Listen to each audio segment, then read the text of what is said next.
Hi guys, Rocky here again with yet another one of my software installation um, videos.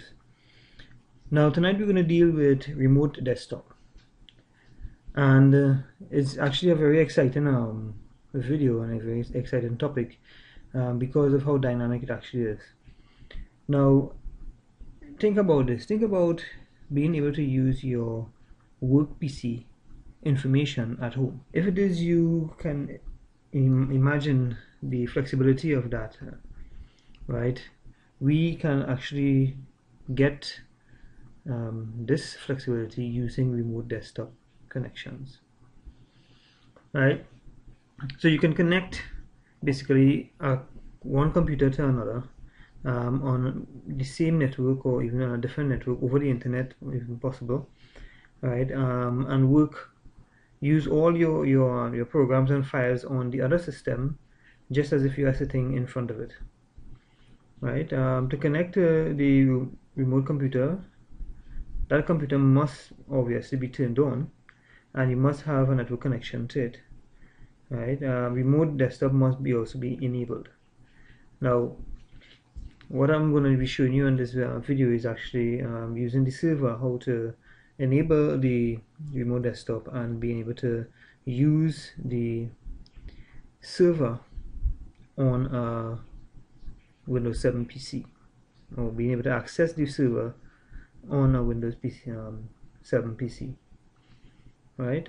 So you will see how nice and how neat this program is, and it'll be up to you guys to play with it and treat it as best as you can. So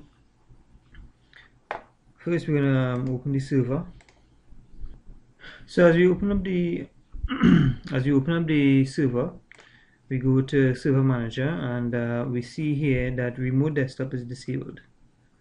Alright, so obviously what we can do here is to configure Remote Desktop, right? And it will obviously ask you don't allow connections to this computer. Click on any of the options to specify. Allow connections. Once we click on allow connections from computers running this version, any version of Remote Desktop, or allow connections only from computers running Remote Desktop with network level authentication, right?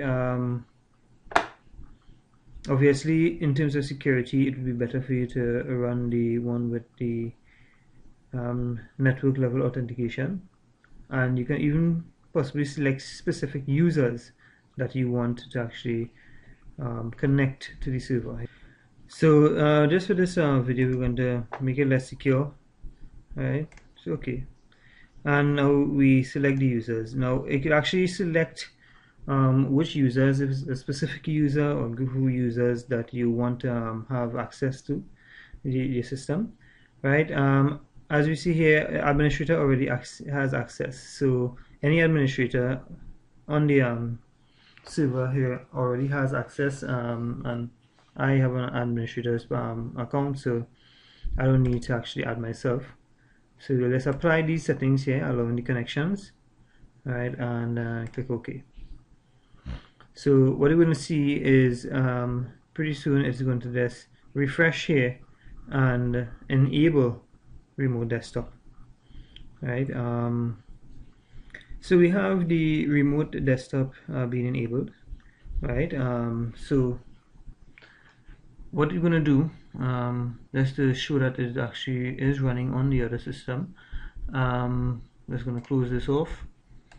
Just going to put in a new folder, something test remote desktop. Alright, so we have this test remote desktop. I'm just going to insert a new test.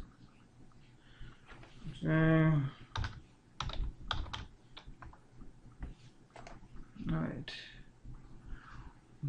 good. So I have that here. So we have the test remote desktop on this on the server page, So when you go into the, so I'm just going to put them side by side now. So this is the server, and we also have the, because I want you also to see something that comes up when you actually log on here. So we go start, we go in Windows 7 remote desktop is already here, so we go remote desktop connection.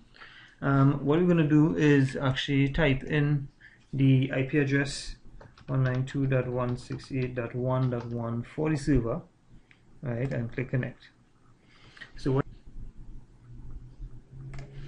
okay, so we're going to use another user, and because I didn't put Rocky in as on the administrator, so administrator. So the administrator account is going to log in. Okay, so there we go. We have the, now remember, this is the Windows 7 machine here, and this one is the Windows 7 machine. And as soon as we logged on here, as you see, this is the text file coming up.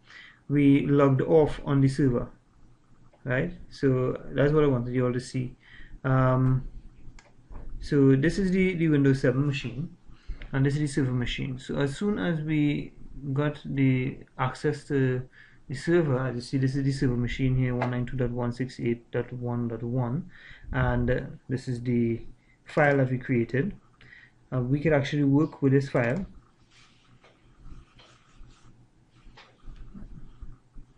Alright.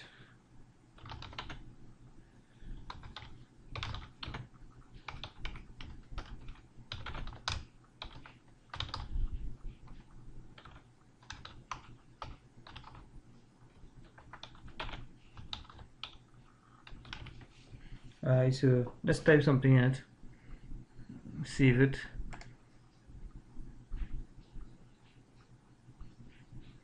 Right, so as soon as we logged in remotely here, it automatically logged us off here.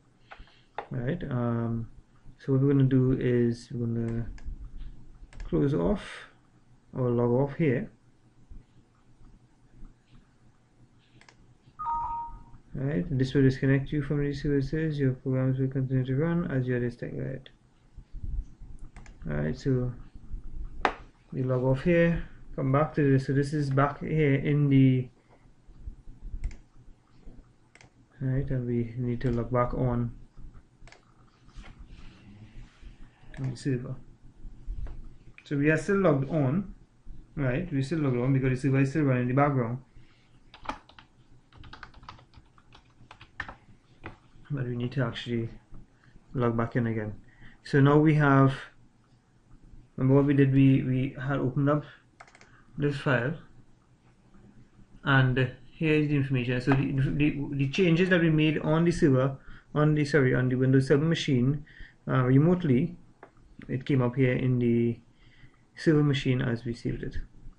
So there we go. And I say it's a very neat tool, remote desktop, and I hope that you guys have some fun with it, play with it, and see if you could start probably even working from home. Hey, goodbye guys, and thanks again for looking on at my videos.